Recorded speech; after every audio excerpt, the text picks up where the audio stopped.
In preparation for the upcoming fifth entry in the Scream saga, which I'm calling Scream 5, I don't care what the poster says, it's Scream 5.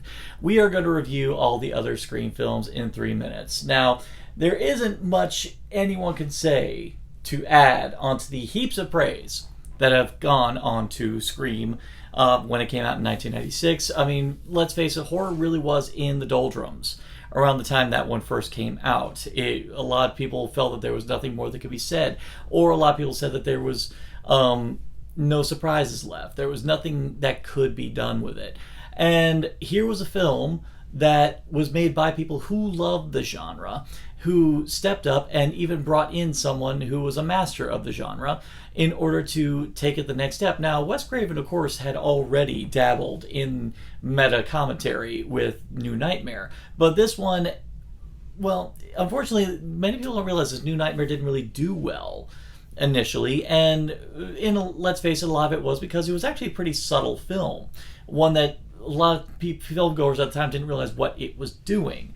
So here's a film that pretty much flat out had the subtlety of a sledgehammer in a china shop, and as a result, people got on board. People loved it, and I myself loved it as well. But here's the thing: I don't love it as a scary movie. I really don't. I mean, I will say when I first saw it, the first 50 minutes are effective, but then the rest of it, I was like, okay, this is just a grand old time, enjoying this immensely. And the one thing, of course, that carries you through is the fact that all the characters are incredibly memorable, which is something that you can't really accuse many classic slashers of. Even most of the Friday the 13th movies, if you had to ask me, I wouldn't really know the names of most of them. I just know that's Crispin Glover, because he did the fun dance.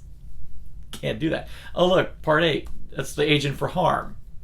Whereas with the Scream movies, and I mean all the Scream movies, but we'll get to the other ones later, all of them have memorable characters. All of them are a lot of fun. The dialogue is witty, quotable as hell. And the one thing I love, which has permeated throughout the entire franchise, which I love to this day, I love a good whodunit. And Scream is a great whodunit. And the resolution to said whodunit not only works great for this movie, but it carried over the trend for all the other movies to come. And it is still the standard of comparison to all the rest. Is it the best one? I have a preference, but we'll get to that in due course. But suffice to say, Scream is still a classic, and there's a reason why we have another movie coming out, because it's one of the greats right next to all the other greats. So I love it.